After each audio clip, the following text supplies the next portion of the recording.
بسم اللہ الرحمن الرحیم نحمدہ ونصلی ونسلم علی رسولہ الکریم۔ J T R media house کے پروگرام آپ کے مسائل کا حل کے ساتھ میں ہوں آپ کے میزبان آصف الرحمن سنان۔ ناظرین کرام، ہماری آج کی نشست میں موجود مہمانان گرامی میں شامل ہیں جناب مفتی محمد حسین خلیل خیل صاحب۔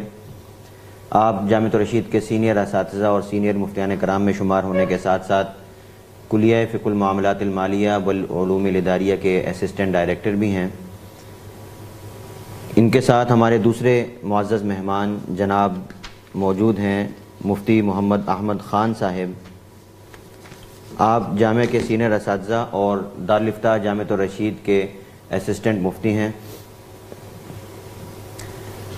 ہم اپنے سوالات کا آغاز کرتے ہیں۔ پہلا سوال شمس الاسلام صاحب نے بنگلہ دیش سے کیا ہے مفتی محمد حسین خلیل خیل صاحب سے۔ وہ کہتے ہیں کہ کسی ہندو کو بکری فروخت کرنا جبکہ یہ معلوم ہو کہ وہ اس بکری کو اپنے کسی مذہبی کام میں استعمال کرے گا، تو کیا ایسے شخص کو یہ بکری فروخت کرنا جائز ہوگا؟ بسم اللہ الرحمن الرحیم۔ یہ اصول سمجھنا چاہیے کہ جس شخص کے بارے میں یقین ہو کہ میں جو چیز اس کو دے رہا ہوں وہ گناہ کے کام میں استعمال کرے گا، اور دوسری بات یہ ہے کہ یہ چیز جو کہ یعنی جو موجود ہے اس کی کیفیت ہے اور صورتحال ہے اسی میں یہ گناہ کے کام میں استعمال ہوگی۔ ایسا نہیں کہ اس چیز میں باقاعدہ کوئی تبدیلی لا کر وہ گناہ کے کام میں استعمال کرے گا، بلکہ جو موجودہ اس چیز کی کیفیت ہے بعینی ہی اسی حالت پر رہتے ہوئے ہی اس کو گناہ کے کام میں استعمال کیا جائے گا۔ تو ایسے شخص کو ایسی چیز دینا یہ مکروہ تحریمی ہے، ناجائز ہے، اور اس کا قیمت وصول کرنا بھی ناجائز ہے۔ اب اس اصول کی روح سے یہ تو ہمارا عقیدہ ہے کہ ہندوؤں کے جتنے بھی مذہبی رسوم ہیں وہ ناجائز ہے، حرام ہے، شرک پر مشتمل ہے۔ تو اگر کسی جگہ یقین ہے کہ یہ ہندو اس جانور کو غلط کام میں ہی اپنے مذہبی رسوم میں مثلا غیر اللہ کے نام پر ذبح کرنا اس کے لیے استعمال کرے گا، تو پھر اس اصول اور ضابطے کی روح سے یہ عمل مکروہ تحریمی اور ناجائز ہوگا، اور اس جانور کی قیمت کا استعمال بھی جائز نہیں ہوگا۔ بہت بہت شکریہ۔ کینیڈا سے ام حمزہ صاحبہ نے سوال کیا ہے۔ وہ کہتی ہیں کہ اسلام میں حرام اور حلال کا فرق بالکل واضح ہے، لیکن اس کے باوجود چند ایسے مسائل آتے ہیں جس میں ہمیں مشکلات کا سامنا ہوتا ہے۔ مثلا ان کا کہنا ہے کہ عرب ممالک میں مشینی ذبیحہ کے ذریعے سے ذبح کردہ جو مرغیاں ہیں ان کو حلال سمجھا جاتا ہے اور وہ اس کو استعمال کرنے کی اجازت دیتے ہیں، جبکہ ہمارے ہاں مشینی ذبیحہ کی اجازت نہیں دی جاتی۔ تو وہ کہتی ہیں کہ اب ہمارے اس ملک میں اکثر جو ہوٹل ہیں وہ انہی عرب حضرات کے ہیں، اور اب ہمارے لیے کیا حکم ہے کہ جب وہ حضرات یہ کہہ دیں کہ یہ مرغی حلال ذبیحہ ہے تو کیا یہ تحقیق کرنا ہمارے ذمہ لازم ہوگی کہ یہ مشینی ذبیحہ ہے یا ہاتھ سے ذبح کردہ مرغی ہے؟ یہ اس کے بارے میں رہنمائی فرمائیں کہ اس کا کیا حکم ہوگا۔ بس ان کی جو پہلی بات ہے کہ قرآن میں تو حلال حرام کا تصور واضح ہے، تو گویا کہ سوال یہ ہے کہ پھر یہ اختلاف کیوں ہے؟ کوئی مشین ذبیحوں کو جائز کہتے کوئی ناجائز کہتا ہے۔ تو یہاں یہ بات سمجھنی چاہیے کہ قرآن میں صرف اتنی بات ہے کہ فَكُلُوا مِمَّا ذُكِرَ اسْمُ اللَّهِ عَلَيْهِ، اور دوسری طرف ہے وَلَا تَأْكُلُوا مِمَّا لَمْ يُذْكَرِ اسْمُ اللَّهِ عَلَيْهِ، کہ جس چیز پر اللہ کا نام لیا جائے اس کو کھانا ہے، اور جس پر اللہ کا نام چھوڑ دیا جائے قصداً تو اس کو نہ کھانا ہے، وہ حرام ہے۔ اب اس کی جو ظاہری صورت ہے کہ ایک شخص ہاتھ سے ذبح کر رہا ہے تو اس میں تو یہ فیصلہ کرنا آسان ہے کہ اس نے اللہ کا نام لیا نہیں لیا، لیکن جو مشینی ذبیحہ کی صورت ہے یہ اس زمانے میں نہیں تھی، زمانے اجتہاد میں بھی نہیں تھی، اور یہ ایک جدید صورت ہے، اور جس میں بہت ساری ایسی چیزیں ہیں جو ہاتھ کے ذبح سے مختلف ہے، کہ ایک بٹن دبایا جاتا ہے اور بلیڈ چلتا ہے اور 1 منٹ میں وہ سینکڑوں مرغیاں ذبح کرتا ہے۔ تو اس صورتحال میں یہ ممکن نہیں ہے کہ ہر مرغی پر الگ الگ اللہ کا نام لیا جائے اور اس کے لیے الگ الگ بٹن دبایا جائے۔ تو اس کے متبادل طریقے اختیار کیے جاتے ہیں کہ وہاں ٹیپ ریکارڈ کی آواز لگائی جاتی ہے جس میں اللہ کا نام بار بار لیا جاتا ہے ہر مرغی پر۔ وہ بھی بظاہر ہر مرغی پر نہیں ہوگا کیونکہ وہ 1 منٹ میں 100 سے زیادہ مرغیاں ہوتی ہے، تو 1 سیکنڈ میں 2-3 مرغیاں ذبح ہوتی ہے، تو اتنی تیز آواز سے تو شاید ٹیپ ریکارڈ بھی اس کو کور نہ کر سکیں۔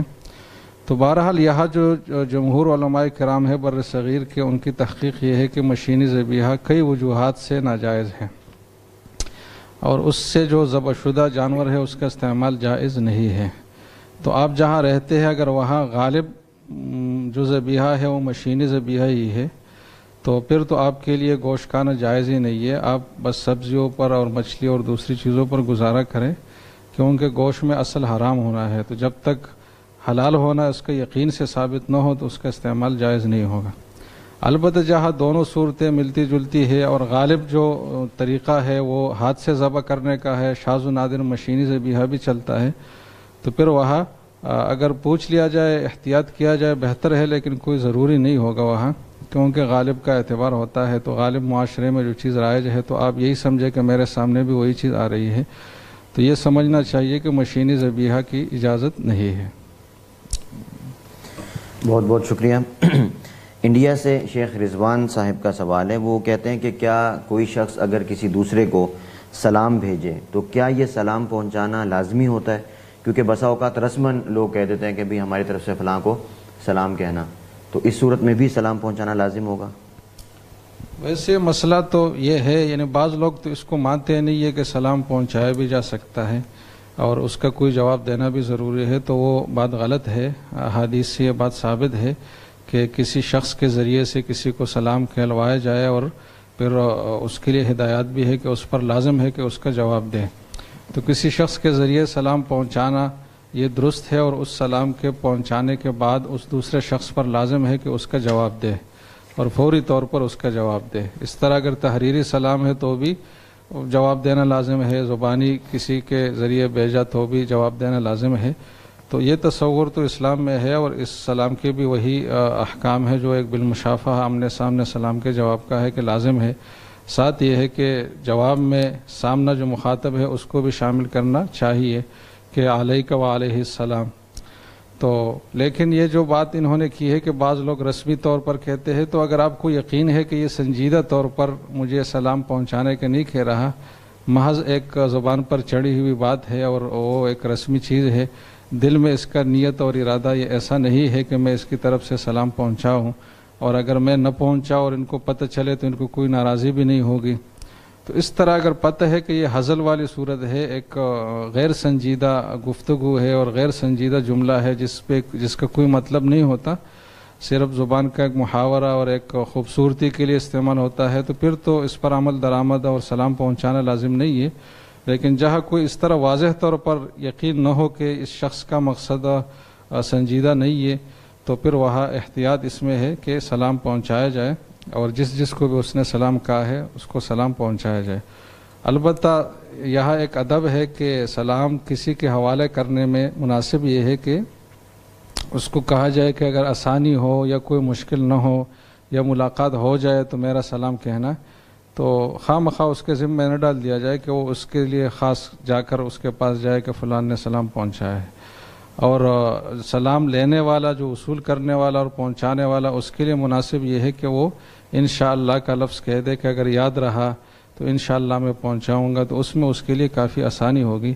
اگر نبی پہنچا سکے تو کوئی گناہ اس کو اس صورت میں نہیں ہوگا. بہت بہت شکریہ. مفتی احمد خان صاحب سے سوال کیا ہے عابد خان صاحب نے. وہ کہتے ہیں کہ فرض نماز میں سورہ فاتحہ کے بعد سورت ملانے سے پہلے بسم اللہ پڑھنے کا کیا حکم ہے؟ یہ واجب ہے یا سنت؟ بسم اللہ الرحمن الرحیم. فرض نماز ہو یا نفل ہو یا سنت ہو, اگر سورہ فاتحہ کے بعد سورت پڑھی جا رہی ہے, یعنی کہ کوئی سورت ابتدا سے پڑھی جا رہی ہے, تو بسم اللہ کا پڑھنا مستحب ہے, نہ واجب ہے اور نہ سنت مؤکدہ ہے. اور اگر کہیں درمیان سے تلاوت کی جا رہی ہے تو پھر بسم اللہ نہ پڑھی جائے. بہت بہت شکریہ. دبئی سے عبد الرحمن صاحب نے سوال کیا ہے. وہ کہتے ہیں کہ کیا تکبیر تحریمہ کے وقت کانوں کو ہاتھ لگانا ضروری ہے؟ نیز کیا مقتدی ثنا پڑھے گا؟ جی, تکبیر تحریمہ کے وقت ہاتھ اتنے اٹھانے چاہیے کہ یہ ہاتھوں کے جو انگوٹھے ہیں یہ کانوں کی لو کے برابر ہو جائیں. اب وہ چاہے کانوں کو لگ جائیں یا نہ لگ جائیں اس سے کوئی فرق نہیں پڑتا, لیکن اس لیول پہ آ جائیں, لگانا کوئی سنت نہیں ہے. اور باقی جو ثنا کا انہوں نے پوچھا ہے, تو یہ امام نے اگر قرات شروع نہ کی ہو جہری نماز میں تو تب تو مقتدی ثنا پڑھے گا, اور اسی طرح اگر سری نماز ہے جس میں امام آہستہ قرات کرتا ہے تو اس میں بھی جس وقت شامل ہوگا نماز میں تو یہ ثنا پڑھے گا. یہ عبد الرحمن صاحب ہی کا دوسرا سوال ہے. وہ کہتے ہیں کہ سلام پھیرتے وقت نظر کس جگہ ہونی چاہیے؟ بعض لوگ دائیں اور بائیں سلام پھیرتے وقت تمام لوگوں کو جو ہے وہ دیکھنا ضروری سمجھتے ہیں اور ان کو دیکھتے ہیں. کیا اس کا کوئی حکم ہے؟ نہیں جی، بالکل دیکھنا ضروری تو کوئی حکم نہیں ہے، بلکہ انسان کو اپنے کندھوں پر نظر رکھنی چاہیے. باقی کندھوں پر نظر رکھتے ہوئے اور بھی کسی پر نظر پڑ جائے تو کوئی حرج بھی نہیں ہے، لیکن ان کو کوئی دیکھنا ضروری یا بالقصد ان کو دیکھنا جو ہے یہ کوئی طریقہ نہیں ہے. صحیح طریقہ یہ ہے کہ انسان اپنے کندھوں پر نظر رکھے. بہت بہت شکریہ. مفتی طارق مسعود صاحب سے سوال کیا ہے شارجہ سے عبد البصیر صاحب نے. یہ کہتے ہیں کہ کیا اجوا کھجور کی گٹھلی کا پاؤڈر کھا سکتے ہیں اور کیا اس کی کوئی خاص فضیلت وارد ہے؟ بسم اللہ الرحمن الرحیم. اجوا کھجور کی گٹھلی کی الگ سے کوئی فضیلت پر تلاش کے باوجود مجھے کوئی ایسی روایت نہیں ملی ہے جس میں گٹھلی کی الگ سے کوئی فضیلت ہو. تو یہ جو گٹھلی کا پاؤڈر مشہور ہے یہ حکیم لوگ یا طباء حضرات کے تجارب ہیں، تو اگر کسی کو ان کے تجربوں پر اعتماد ہے تو وہ کھا سکتا ہے. اس کا شریعت سے کوئی براہ راست تعلق نہیں ہے. کھا سکتا ہے اگر کوئی کسی کو حکیم کی بات پر اعتماد ہے. اور ایسے کچھ تجارب لوگوں کے سامنے آئے ہیں کہ دل کی بیماری تھی اور انہیں اجوا کا پاؤڈر کھایا، اجوا کی گٹھلی کا، تو فائدہ ہوا.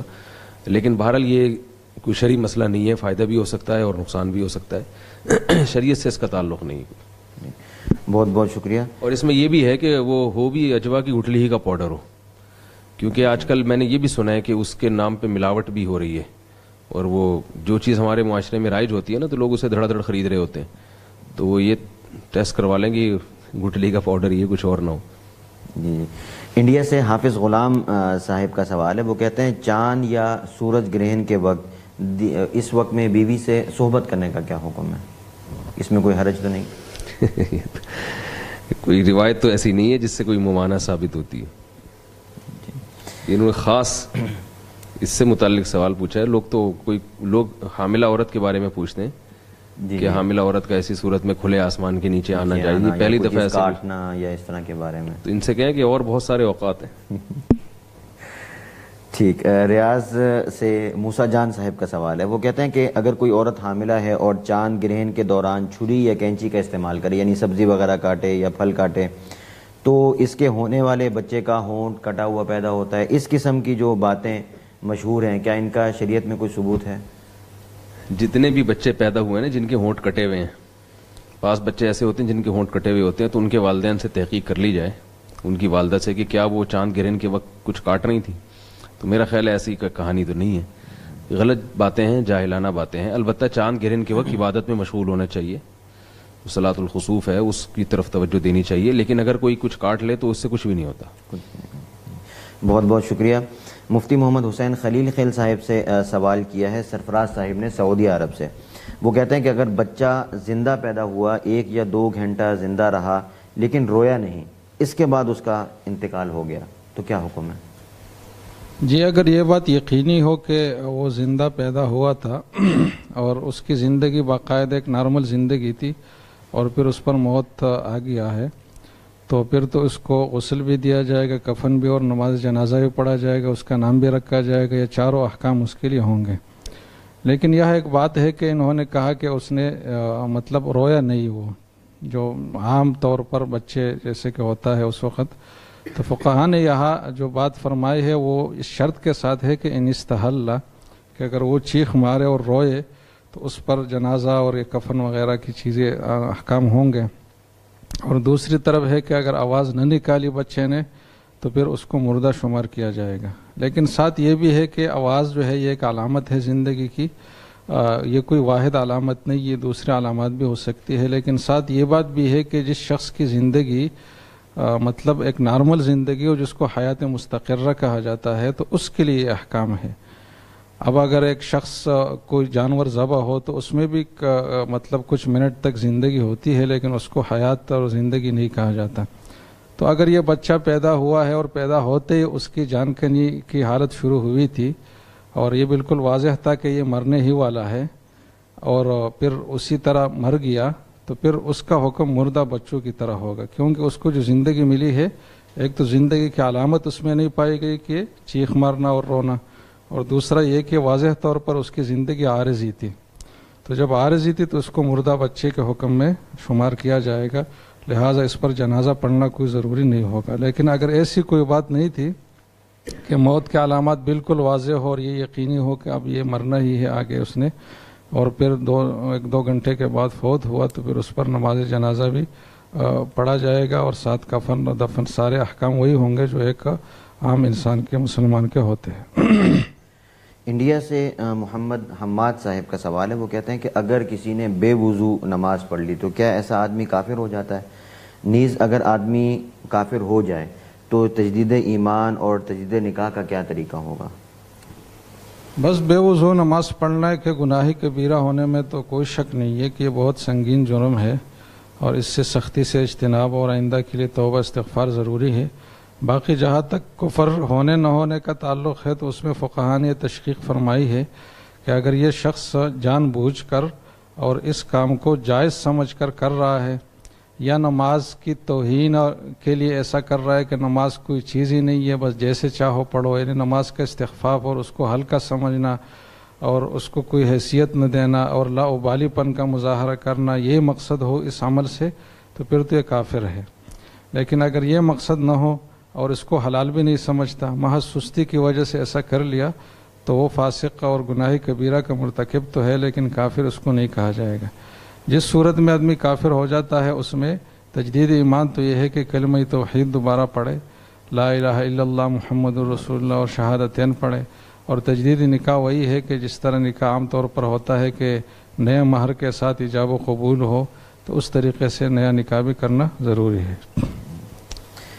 خرم مغل صاحب نے سوال کیا ہے کہ اگر آدمی ایک امام کو فالو کر رہا ہو تو ایسی صورت میں کسی خاص مسئلہ میں دوسرے امام کو فالو کرنا اور اس کا کوئی مسئلہ لے کر اس کی اتباع کرنا، اس کا کیا حکم ہوگا؟ بس ایک امام کی جو تقلید ہے ان کو فالو کرنا ہے، یہ اس وجہ سے ضروری ہے کہ لوگ جو ہے نا اپنے خواہشات کو جو ان کے دل میں آئے اس پر نہ چلے، بلکہ واقعی شریعت پہ چلنا ان کا مقصود ہو، اور اس کی علامت یہ ہوگی کہ وہ حکم اس کی مرضی کا ہے یا نہیں ہے، اس نے اس پر چلنا ہے۔ اگر ہر شخص کو اجازت دی جائے کہ آپ کو جو چاہے، جو جس وقت جو چیز پسند آئے آپ اس کو اختیار کرے، تو یہ شریعت کی بجائے اپنے نفس اور خواہش کے اتباع کی صورت ہے، جو کہ جائز نہیں ہے۔ لہٰذا عام حالات میں تو اس کی اجازت نہیں ہے کہ کبھی آدمی اس قول کو لے کبھی اس کو لے۔ البتہ اگر کسی کو کوئی خاص مجبوری ہے اور اس مجبوری کا حل اور کوئی متبادل اس مذہب میں جس کو فالو کر رہا ہے نہیں ہے، تو پھر کسی ماہر اور مستند مفتی کے مشورے سے وہ دوسرے مذہب کے قول پر عمل کر سکتا ہے۔ جی بہت بہت شکریہ جناب مفتی محمد حسین خلیل خیل صاحب۔ اگلا سوال مفتی احمد خان صاحب سے کیا ہے، دبئی سے احمد دین صاحب نے۔ یہ کہتے ہیں کہ اگر آدمی اذان کے بعد جماعت سے پہلے انفرادی نماز پڑھتا ہے تو کیا نماز ہو جائے گی؟ یعنی فرض نماز اگر وہ انفرادی پڑھ لیتا ہے۔ جی جب وقت داخل ہو گیا ہے نماز کا، اور اذان ظاہر ہے کہ وقت داخل ہونے کے بعد ہی ہوتی ہے، تو نماز تو ان کی ہو جائے گی، لیکن اگر بلا عذر جماعت چھوڑیں گے تو اس کا ایک اپنا گناہ ہوگا، بہرحال فرض ادا ہو جائے گا۔ بہت بہت شکریہ۔ کامران اکرم صاحب کا سوال ہے کہ اگر کبھی جماعت کی نماز فوت ہو جائے تو گھر پر جماعت کرانے کی صورت میں اذان اور اقامت دی جائے گی یا نہیں؟ اور اگر صرف میاں بیوی جماعت کریں تو بیوی جو ہے وہ کتنے فاصلے پر کھڑی ہو، اس کے کھڑے ہونے کا طریقہ کیا ہوگا؟ محلے کی مسجد میں اگر اذان ہو چکی ہے، جیسے کہ انہوں نے سوال میں پوچھا ہے کہ جماعت فوت ہو گئی، اس سے بظاہر یہی لگتا ہے، تو پھر گھر میں تو اذان دینے کی ضرورت نہیں ہے، لیکن اگر جماعت کی جا رہی ہے تو اقامت کہی جائے۔ لیکن یہ صورت میں ہے کہ جب کوئی مرد جو ہیں وہ جماعت کر رہے ہوں آپس میں، اگر یہ محض اپنی اہلیہ کے ساتھ پڑھ رہے ہیں، جماعت کر رہے ہیں، تو اس صورت میں اقامت بھی کہنے کی ضرورت نہیں ہے، اور وہ بالکل ان کے پیچھے کھڑی ہوں گی، یعنی فاصلہ صورت یہ ہوگی کہ وہ ان کے بالکل پیچھے کھڑی ہو جائیں اور یہ آگے کھڑے ہوں، ساتھ میں ان کے کھڑے نہ ہوں، نہیں یعنی پچھلی جو صف ہوتی ہے ایک صف کے فاصلے پر، جی جی بالکل، جس طرح ایک مقتدی کھڑا ہوتا ہے، صف بنتی ہے تو امام کے پیچھے مقتدی کھڑے ہوتے ہیں، یہ بالکل پیچھے کھڑی ہو جائے۔ بہت بہت شکریہ۔ راولپنڈی سے شمس الوہاب صاحب کا سوال ہے، وہ کہتے ہیں کہ میں آن لائن قرآن مجید پڑھاتا ہوں اور کلاسز کا جو ٹائم ہے وہ فکس ہوتا ہے، بسا اوقات جماعت کا وقت نکل جاتا ہے اور میں گھر میں ہی پڑھ لیتا ہوں اور بسا اوقات جماعت مل جاتی ہے، تو کیا میرے لیے اس حالت میں نماز گھر میں پڑھنا جائز ہوگا؟ نیز ان کا یہ کہنا ہے کہ قرآن مجید پڑھانے کی فیس متعین کرنا، اس کے بارے میں بتا دیں کہ یہ کیسا ہے؟ بس انہیں چاہیے کہ جنہیں یہ پڑھاتے ہیں تو ان کے ساتھ یہ بات طے کر لیں کہ بیچ میں جو نماز کا وقت آئے گا وہ مشکل سے 10 منٹ یا زیادہ سے زیادہ آنے جانے کا وقت بھی ملا لیا جائے تو 15 منٹ بن جاتے ہیں، تو وہ وقت مستثنا ہوگا، اس میں میں نماز پڑھ کے آؤں گا پھر باقی آپ کو پڑھاؤں گا. تو یہ معمول بنا لینا کہ ہمیشہ جماعت چھوڑ دی جائے پڑھانے کی وجہ سے، تو یہ تو درست نہیں ہے، اور انہیں اپنا یہ معاملہ اس طرح کرنا چاہیے کہ بہرحال یہ نماز جو ہے یہ جماعت کے ساتھ پڑھیں، اور اگر رہ جائے کبھی تو پھر ظاہر ہے پڑھنی پڑے گی اکیلی.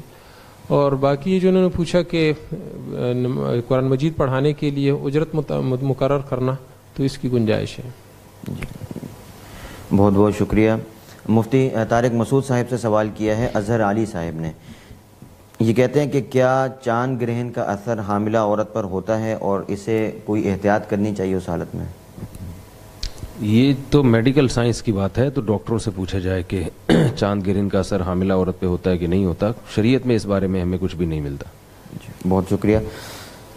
نگار فاطمہ صاحبہ کا سوال ہے کراچی سے. وہ کہتی ہیں کہ خواب کی حقیقت کیا ہے؟ کیا خواب میں روح حقیقت میں سفر کرتی ہے اور جن لوگوں سے وہ ملتی ہے ان کی بھی حقیقی روحیں وہاں موجود ہوتی ہیں؟ نیز اچھے اور برے خواب کا تعلق کس بات سے ہوتا ہے؟ قرآن مجید میں ہے اللہ یتوفی الانفس حین موتها واللتی لم تمت فی منامها، کہ جب تم سو جاتے ہو تو اللہ تمہاری روحوں کو قبض کر لیتا ہے. اب یہاں اللہ تعالیٰ جب روح کو قبض کر لیتے ہیں تو روح کا جسم سے تعلق کچھ کمزور ہو جاتا ہے. اب باقی وہ روح قبض ہونے کے بعد ہوتا کیا ہے، وہ روح بھٹکتی ہے یا خواب میں خود آپ کے اپنے دماغی خیالات ہوتے ہیں، یہ تو ایک سائنٹیفک حقیقت ہے جو ڈاکٹر ہی زیادہ اچھی طرح بتا سکتے ہیں. ہمیں شریعت میں بس اتنی بات ملتی ہے کہ نیند کی حالت میں روح کا جسم سے تعلق کمزور ہو جاتا ہے. باقی شریعت میں خواب کی کیا اہمیت ہے اس پر پہلے کافی تفصیل سے بات ہو چکی ہے. رسول اللہ صلی اللہ علیہ وسلم نے فرمایا کہ لم یبق من النبوۃ الا المبشرات، کہ نبوت ختم ہو گئی مگر خوشخبریاں باقی ہیں. صحابہ نے پوچھا مل مبشرات یا رسول اللہ، وہ خوشخبریاں کیا ہیں؟ آپ صلی اللہ علیہ وسلم نے فرمایا الرؤیا الصالحہ، اچھے خواب. اور آپ صلی اللہ علیہ وسلم نے یہ بھی فرمایا کہ قرب قیامت میں جو مومن لوگ ہیں، مراد اس سے کامل مومن ہے، تو ان کے خواب سچے ہونا شروع ہو جائیں گے بہت کثرت سے. تو خواب حدیث میں آتا ہے نبوت کا 46واں حصہ ہے. تو بالکل خواب کا انکار کرنا کہ اس میں اللہ کی طرف سے کبھی کوئی ہدایت مل ہی نہیں سکتی یا کوئی اس کے کوئی تعبیر ہو ہی نہیں سکتی، یہ تو 100% غلط بات ہے. کبھی کبھار خواب سچے بھی نکلتے ہیں، لیکن کبھی کبھار نکلتے ہیں اور اس کی تعبیر بھی ہوتی ہے. برے خواب بھی ہوتے ہیں، اچھے خواب بھی ہوتے ہیں. اچھے خوابوں کی اچھی تعبیر ہوتی ہے، برے خوابوں کی بری تعبیر ہوتی ہے. لیکن یہاں دو چیزیں ہیں جن میں لوگ گڑبڑ کر رہے ہیں. ایک تو یہ کہ ہر خواب کی لوگ تعبیریں پوچھ رہے ہوتے ہیں. اب آپ کے پیٹ میں جب گیس ہوگی تو ڈرانے خواب لازمی آئیں گے، یہ حقیقت ہے. لوگ اس کو، میں جب یہ بات کرتا ہوں لوگ اس کو مزاح سمجھتے ہیں، یہ حقیقت ہے. آپ تجربہ کر کے دیکھ لیں، جب آپ کو قبض ہوگا تو آپ کو ڈرانے خواب آئیں گے. کسی بھی ڈاکٹر سے پوچھ لیں، کسی بھی حکیم سے پوچھ لیں، جب آپ چت لیٹتے ہیں اور پیٹ میں آپ کے گیس بھی ہو تو آپ کو ڈرانے خواب آئیں گے. اس سے گھبرانے کی ضرورت نہیں ہے. اس میں آپ کو سانپ بھی آئیں گے، چڑیلیں بھی آئیں گی. تو پھر وہ آپ جب تعبیر والوں سے پوچھیں گے تو وہ تعبیر نکال دے گا، چڑیل سے مراد آپ کی سانس ہیں اور سانپ سے آپ کی نند مراد ہیں. تو وہ خام خواہ کی فضول کی تعبیریں نکال رہا ہوتا ہے. تو ایسے خواب کا علاج ہے کہ رات کو گرم پانی سے 2 گولی کارمینہ کھا کے آپ سو جائیں تاکہ وہ پیٹ ہلکا ہو، یا رات کو جلدی کھانا کھائیں، دیر سے کھانا نہ کھائیں اور ہلکا کھانا کھائیں رات کو، اور ایسی چیزیں نہ کھائیں جس سے گیس پیدا ہوتی ہے. یہ بہت سارے لوگوں کا الحمدللہ میں نے اس طرح سے برے خوابوں کا علاج کیا ہے، ورنہ وہ ان مصیبت میں پڑ گئے تھے کہ پتہ نہیں اب یہ کیا ہو رہا ہے. تو میں نے کہا کچھ بھی نہیں ہو رہا، ہلکا پیٹ سوئیں گے تو انشاءاللہ اچھے خواب آئیں گے. تو ان کو وہی جنت کے خواب آنا شروع ہو گئے. دوسری بات یہ ہے کہ جب آپ دن میں خوش ہوتے ہیں تو یعنی لوگ یہ سمجھتے ہیں کہ ہماری جو جاگتی حالت ہے وہ خواب کے تابع ہے، حالانکہ ہمارے خواب ہماری جاگتی حالت کے تابع ہوتے ہیں. اگر آپ کا دن اچھا گزرے گا تو رات کو خواب اچھے آئیں گے، دن برا گزرے گا تو رات کو خواب بھی برے آئیں گے. لوگ سمجھتے ہیں کہ رات کو خواب برا آیا ہے تو اگلا دن برا گزرے گا، ایسا نہیں ہے. لوگ کہتے ہیں رات کو اچھا خواب آیا تو اگلا دن اچھا گزرے گا، ایسا نہیں ہے. رات کو خواب اس لیے اچھا آیا ہے کہ آج کا دن آپ کا اچھا گزرا تھا. تو اس کی طرف بھی توجہ دینی چاہیے. اور دوسری بات یہ ہے کہ گراؤنڈ ریئلٹی جو ہے نا اس کی اہمیت زیادہ ہے. خواب یقیناً نبوت کا 46واں حصہ ہے، لیکن نبوت جو عین نبوت، جو وحی کی تعلیمات ہم تک پہنچی ہیں، ان سے جو چیز ہمیں پتہ چلتی ہے اس کو کبھی بھی خواب کو اس پہ ترجیح نہیں دینی چاہیے. مثال کے طور پر شریعت کا ایک اصول کیا ہے کہ گراؤنڈ ریئلٹی کو دیکھ کر آپ فیصلے کریں، زمینی حقائق کو دیکھ کر فیصلے کریں. مثال کے طور پر تجربہ یہ بتا رہا ہے کہ اس کاروبار میں نقصان، جس نے بھی ہاتھ ڈالا ہے اس کو نقصان ہوا ہے. اب آپ کو خواب آیا کہ میرا کاروبار میں اس میں پیسہ لگاؤں گا، انویسٹ کروں گا تو بہت ترقی کروں گا. تو گراؤنڈ ریئلٹی کیا کہہ رہی ہے کہ بھئی ابھی تک کسی کو اس کاروبار میں ترقی نہیں ملی. آپ صرف خواب کی بیس پر اگر وہ کاروبار شروع کر دیں تو اس میں آپ کو بہت نقصان ہو سکتا ہے. کیونکہ شریعت کیا کہتی ہے، مشورہ لیا جائے ماہرین سے. تو جو بھی ماہرین آپ ہیں وہ آپ کو مشورہ دیں گے بھائی ہم نے اس میں انویسٹ کیا تو ہمیں نقصان ہوا. تو لوگ گراؤنڈ ریئلٹی کو بھول جاتے ہیں اور صرف خواب پر پورا مدار رکھ لیتے ہیں اور اس خواب کا یقین بھی نہیں ہوتا کہ یہ سچا ہے یا شیطانی کوئی تصرف ہے. تو خواب کی یقیناً اہمیت ہے، مگر ان تمام چیزوں کو سامنے رکھ کر فیصلہ کرنا چاہیے. بہت بہت شکریہ. کراچی سے سدرا صاحبہ کا سوال ہے کہ فرضی کہانیاں یا ناول وغیرہ لکھنا اور اس سے مقصد یہ ہو کہ معاشرے کی اصلاح ہو، اصلاحی قسم کی اس طرح کی اس میں باتیں ہوں، تو ایسی فرضی کہانیاں لکھنے کا کیا حکم ہے؟ فرضی کہانیاں اگر لکھی جائیں اور اس میں جو کہانی پڑھنے والا ہے اس کو یہ پتا ہو کہ فرضی ہی ہے تو، اور اس کا کوئی مضمون خلاف شرع بھی نہ ہو، کوئی بےہودگی بے حیائی نہ پھیل رہی ہو، تو وہ جائز ہے، ایک مباح چیز ہے.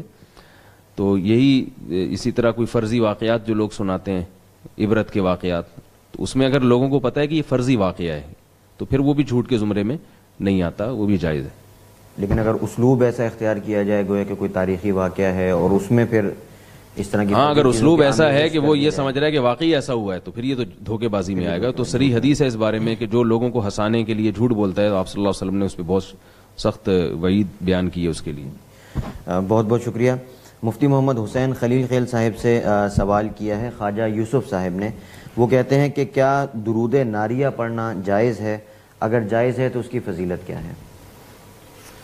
بس ایک تو یہ نام نامناسب ہے کہ درود کے ساتھ نار کا لفظ آئے، کیونکہ نار کا مطلب آگ ہے، تو اس کے اگر کوئی صحیح توجہ کی بھی جائے تو بھی یہ نام بہرحال نامناسب ہے.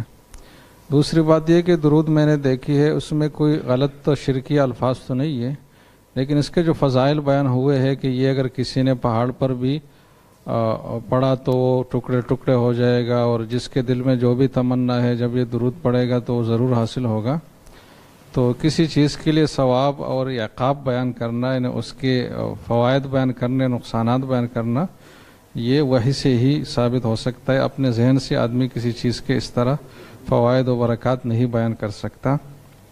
اور یہ بھی ایک اصول ہے کہ اس طرح کے من گڑت جو فوائد لوگوں نے اپنی طرف سے گڑھ لیے ہیں، اگر اس کے لیے کوئی اس طرح کے درود پڑے گا تو اس نیت سے پڑھنا درست بھی نہیں ہوگا، کیونکہ اگرچہ اس میں شرکی الفاظ نہیں ہے لیکن جس ثواب کی نیت سے وہ پڑھ رہا ہے وہ ثواب ثابت نہیں ہے کسی حدیث سے، وہ اپنی طرف سے گڑھی ہوئی چیز ہے.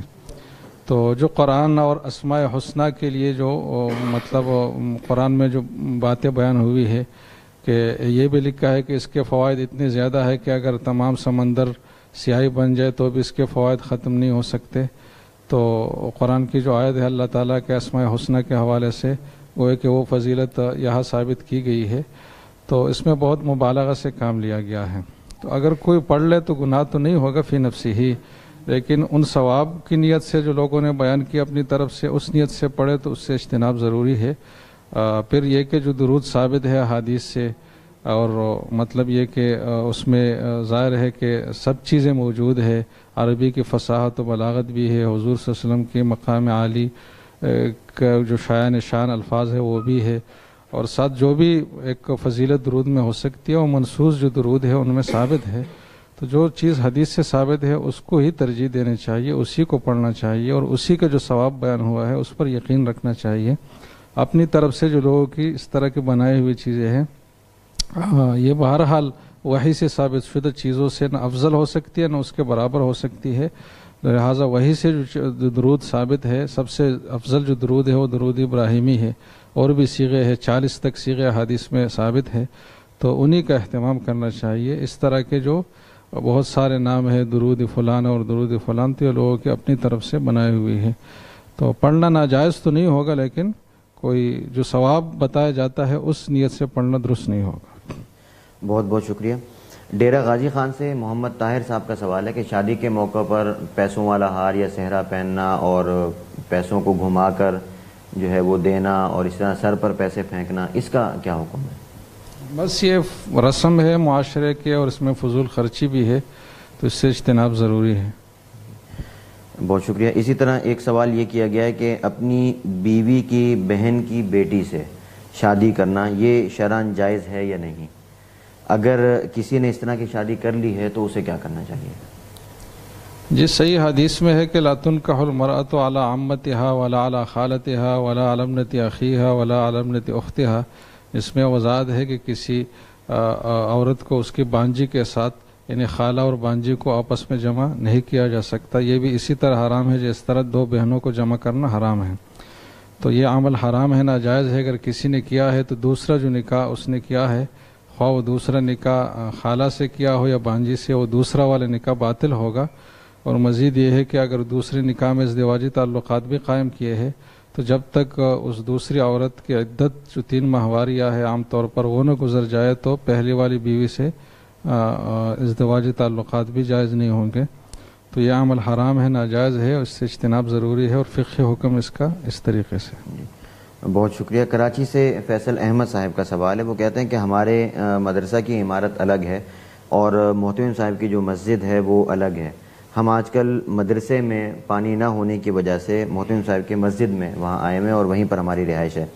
تو کہتے ہیں کہ کیا ہم جو مسجد کی بجلی استعمال کر رہے ہیں اور گیس استعمال کرتے ہیں اس کا بل ہمارے ذمہ ہوگا یا وہ مسجد والے ہی دیں گے؟ بس ظاہر ہے ان کا وہاں رہنا اس وجہ سے کہ مدرسہ معطل ہے یا وہاں کچھ مشکلات ہے، تو یہ تو مسجد کے مصارف میں اور مسجد کے کاموں میں یہ نہیں آتا. تو مسجد انتظامیہ کو یہ حق حاصل ہے کہ ان سے بل کا مطالبہ کریں. اگر وہ اپنی طرف سے ادا کرتے ہیں تو کوئی حرج بھی نہیں ہے، لیکن اگر ان سے مطالبہ کیا جائے تو بھی وجہ ہے، ان کو پھر بل دینا پڑے گا.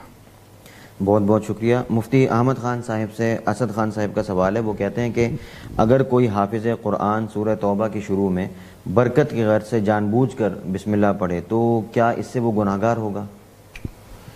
اگر تلاوت کی ابتدا ہی سورہ توبہ سے کی جائے تو پھر تو بسم اللہ پڑھنی چاہیے. لیکن اگر انسان پہلے سے تلاوت کرتا ہوا آ رہا ہے، سورہ انفال پڑھی پھر اس کے بعد سورہ توبہ پڑھنی شروع کی تو پھر بسم اللہ نہیں پڑھنی چاہیے. اور اس صورت میں بھی پھر بسم اللہ پڑھنا، تو یہ چونکہ شریعت کا حکم یہ ہے کہ نہ پڑھی جائے تو برکت اسی میں ہے کہ نہ پڑھی جائے. اصل برکت جو ہے وہ شریعت کے حکم کی پیروی میں ہے، اپنی مرضی میں نہیں ہے. تو جہاں پر شریعت کا حکم ہے کہ بسم اللہ پڑھی جائے وہیں پڑھنی چاہیے، اور جہاں پر حکم یہ ہے کہ نہ پڑھی جائے تو وہاں پر نہ پڑھی جائے، اسی میں برکت ہوگی. بہت شکریہ. کینیڈا سے ام احمد صاحبہ کا سوال ہے. وہ کہتے ہیں کہ اگر وطر رہ جائے اور فجر کی اذان کے بعد آنکھ کھلے تو پہلے وطر پڑھیں یا فجر کی نماز کے بعد جو ہے اشراق کے ساتھ وطر پڑھے جائیں؟ اس کی ترتیب کیا ہونی چاہیے؟ دیکھیں، اگر تو یہ صاحب ترتیب ہیں، صاحب ترتیب اسے کہتے ہیں کہ جس کی 6 نمازیں قضا نہ ہوئی ہوں، 5 یا 5 سے کم نمازیں قضا ہوئی ہوں، تو پھر اس پر تو لازم ہے کہ پہلے وطر کی نماز پڑھے اور پھر فجر کی نماز پڑھے. اگر فجر کی نماز قضا ہونے کا اندیشہ نہ ہو، یعنی اتنا کم وقت رہ نہ گیا ہو، تو پھر اس پر لازم ہے کہ پہلے وطر پڑھے اور پھر فجر کی نماز پڑھے. اور اگر صاحب ترتیب نہیں ہے تو پھر ان کے لیے گنجائش ہے، اس وقت بھی پڑھ سکتی ہیں فجر کی نماز سے پہلے اور فجر کے بعد بھی پڑھ سکتی ہیں.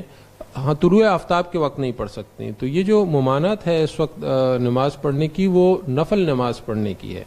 یعنی جس وقت صبح صادق ہو جائے تو طلوع آفتاب سے پہلے انسان کوئی نفل نماز نہیں پڑھ سکتا، صرف فجر کی 2 سنتیں پڑھی جاتی ہیں. تو قضا نماز بہرحال پڑھی جا سکتی ہے. اور یہ جو وطر کا مسئلہ ہے یہ میں نے بتا دیا کہ اگر یہ صاحب ترتیب ہوں پھر تو ان پر لازم ہے کہ پہلے پڑھیں، اور اگر صاحب ترتیب نہ ہو تو پھر ان کو اختیار ہے کہ پہلے پڑھیں یا بعد میں پڑھیں یا اشراق کے وقت پڑھیں. بہت بہت شکریہ. مفتی طارق مسعود صاحب سے سوال کیا ہے معاویہ خان صاحب نے کراچی سے. وہ کہتے ہیں کہ ایک شخص کو لوگوں کو ہنسانے کے لیے ایسا واقعہ بیان کرنا پڑتا ہے جس کی کوئی حقیقت نہیں ہوتی، یعنی جیسے لطیفہ وغیرہ ہوتا ہے اور عام طور پہ یہ غیر حقیقی ہی ہوتے ہیں، تو اسے جھوٹ بولنے کا گناہ ہوگا؟ یہ مسئلہ بھی تھوڑی دیر پہلے بیان کیا میں نے کہ اگر وہ ایسا جھوٹا واقعہ ہے کہ لوگوں کو پتہ ہے کہ یہ جھوٹ ہے، پھر چونکہ دھوکہ نہیں ہے لہذا پھر یہ جھوٹ میں نہیں آتا، بلکہ یہ لطائف جو آج کل چل رہے ہیں تو ساری دنیا یعنی جو لوگوں کو ہنسانے کے لیے فرضی لطائف سنائے جاتے ہیں کسی کو خوش کرنے کے لیے، اور اس میں اگر سامنے والے کی کو واقعی کسی مسلمان کو اچھی نیت سے خوش کرنا مقصد ہے، اس کے دل کو سرور پہنچانا مقصد ہے، تو نہ صرف یہ کہ جائز ہے بلکہ باعث ثواب بھی ہے. اور اگر اس سے کوئی سبق دلانا مقصد ہے، فرضی واقعات سے بھی لوگوں کو سبق حاصل ہوتا ہے، تو بھی یہ باعث ثواب ہے. لیکن اگر وہ اس طرح سے بیان کیا جائے کہ لوگ اس کو سچا واقعہ سمجھ رہے ہوں تو پھر یہ جھوٹ ہے اور اس پر حدیث میں بہت شدید وعید ہے. راولپنڈی سے محمد ساجد صاحب کا سوال ہے. وہ کہتے ہیں کہ مجھے راستے سے 1000 روپے ملے تھے اور میں نے اس سے اپنے لیے اسلامی کتابیں خرید لی تھیں, تو کیا میرا ایسا کرنا جائز تھا؟ راستے میں کوئی بھی گمشدہ چیز ملے یا پیسے ملے اس کو لقطہ کہا جاتا ہے, اور لقطہ کے بارے میں صحیح احادیث موجود ہیں, فقہاء کرام کے حکام موجود ہیں کہ وہ حتی الامکان مالک تک پہنچنے کی کوشش کی جائے. اگر 1000 کا نوٹ ملا ہے تو آپ اڑوس پڑوس میں دکان والوں کو اطلاع دے دیں کہ بھائی اگر کوئی بندہ یہاں پیسے تلاش کرتا ہوا نظر آئے تو آپ مجھے بتائیں, اطلاع دیں. جب بالکل مایوس ہو جائیں, بالکل امیدیں ختم ہو جائیں, تو پھر کس غریب کو صدقہ کر دیا جائے. خود غریب ہے تو خود بھی رکھ سکتا ہے, اس نیت کے ساتھ کہ جب اصل مالک ملے گا تو میں اس کو لوٹا دوں گا. تو اگر انہوں نے وہ 1000 روپے کی وہ کچھ بھی اسلامی کتابیں خرید لی ہیں, اگر یہ مستحق ہیں, غریب ہیں تو ٹھیک ہے, نہیں ہیں تو پھر بہتر یہ ہے کہ وہ صدقے کا التزام کر لیں کہ جو اصل مالک ہے اس کی طرف سے چاہے یکمشت 1000 روپے صدقہ کر دیں یا تھوڑے تھوڑے کر کے صدقہ کر دیں, اس کی نیت کر لیں. بہت شکریہ. کراچی سے بلال احمد صاحب کا سوال ہے. وہ کہتے ہیں کہ کیا مجبوری کے وقت گھر بنانے کے لیے یا گاڑی خریدنے کے لیے قرضہ لینا جائز ہے؟ قرضہ لینا جائز ہے, کوئی بھی مجبوری ہو اگر, لیکن اس صورت میں جائز ہے کہ آپ کو لوٹانے کی امید ہو. بعض لوگ جو قرضہ لیتے ہیں کسی سے تو اس کو یہ بتاتے ہیں کہ ہم لوٹا دیں گے, جبکہ ان کو پتہ ہوتا ہے کہ ہمارے پاس اسباب کی دنیا میں لوٹانے کی ہم طاقت نہیں رکھتے. تو پھر سامنے والے کے ساتھ یہ زیادتی ہو جاتی ہے, اس کے ساتھ جھوٹ بھی ہوتا ہے. اگر آپ یہ سمجھتے ہیں جیسے ابھی آپ کے پاس تنخواہ نہیں ہے, اگلے مہینے تنخواہ آ جائے گی, یا آپ کو پتہ ہے کہ اگلے سال سے میری تنخواہ بڑھ جائے گی تو میں قسطوں میں یہ قرضہ لوٹا سکتا ہوں, ایسی امید ہو تو پھر قرضہ لینا جائز ہے, لیکن بہرحال پسند نہیں کیا گیا قرضہ لینے کو. اور اگر یہ امید ہی نہیں ہے کہ میں لوٹا سکتا ہوں, پھر یہ گناہ کی بات ہے, کیونکہ سامنے والے کو اس میں اس کو اذیت ہے, اس کو ایذا پہنچانا ہے. بہت شکریہ. یہ سوال کیا ہے تبوک سے ہارون یوسف صاحب نے. وہ کہتے ہیں کہ مجھے کچھ پیسوں کی ضرورت تھی اور میں نے اپنی والدہ محترمہ سے مانگے تو انہوں نے منع کیا. تکرار پر میں نے ان کو کہا کہ اللہ کی قسم اگر میں نے آپ کو اپنی کمائی میں سے آپ کو پیسے دیے تو مجھ پر میری بیوی طلاق ہے. تو اب وہ کہتے ہیں کہ میری والدہ بہت بیمار ہیں اور ان کو پیسوں کی ضرورت ہے اور میں گھر کا واحد کفیل ہوں اور میں وہ قسم توڑنا چاہتا ہوں, تو اس کا حل کیا ہوگا؟ نیز ایک اور مرتبہ میں نے یہ کہا کہ اگر میں اپنے والد صاحب کی جائیداد سے کچھ حصہ لوں تو مجھ پر میری بیوی طلاق ہے, اس بارے میں میرے لیے کیا حکم ہوگا؟ یہ بہت بڑی جہالت کی بات ہوتی ہے کہ اس طرح کے طلاق کو معلق کر دینا بات بات پر, تو بہت بڑی جہالت ہے. اگر ان کے چونکہ الفاظ یہ ہیں کہ میں نے اپنی والدہ کو پیسے دیے تو بیوی کو طلاق ہے, تو یہ پیسے تو زندگی میں جب بھی اپنی والدہ کو دیں گے بیوی کو طلاق بہرحال ہو جائے گی. ایک طلاق سے تو یہ کسی صورت میں بچ نہیں سکتے. اسی طرح انہوں نے اگر وراثت لے لی تو بھی بیوی کو ایک طلاق واقع ہو جائے گی. یہ دونوں کام ہو گئے تو یہ 2 طلاقیں ہو جائیں گی, دونوں میں سے ایک کام ہوا تو ایک طلاق ہوگی. اب والدہ طلاق سے یہ نہیں, یہ الفاظ واپس نہیں ہو سکتے, ریورس نہیں ہو سکتے, کچھ بھی کر لیں یہ. اب یہ ہو سکتا ہے کہ یہ والدہ کو پیسے نہ دیں, والدہ کی بیماری پہ ان پہ یعنی دوائیں لا کے ان پہ ان کو دیں, اور والدہ کی طرف سے کسی کو وکیل بھی, کوئی جیسے والدہ کسی کو کہتے ہیں نا کہ میرے بیٹے سے پیسے لے لو, تو اس کو بھی پیسے نہ دیں. یہ احتیاط اسی میں ہے. تو یہ والدہ پر دوسرے طریقے سے خرچ کریں, پیسے ہاتھ میں پکڑانے کے بجائے گھر میں ان کے لیے جو بھی دوائی ہے اور یہ علاج وغیرہ کی چیزیں لا کے ان کو دیں. اور اگر یہ اس میں مصیبت ہو رہی ہے, والدہ کو مشکلات ہو رہی ہیں, ان کو براہ راست پیسے ہی چاہیے, تو پھر والدہ کو پیسے دے دینے چاہیے. اس سے زوجہ کو ایک طلاق واقع ہو جائے گی, پھر اس طلاق سے یہ رجوع کر لیں, اور وراثت لینے میں بھی بہرحال طلاق واقع ہو جائے گی.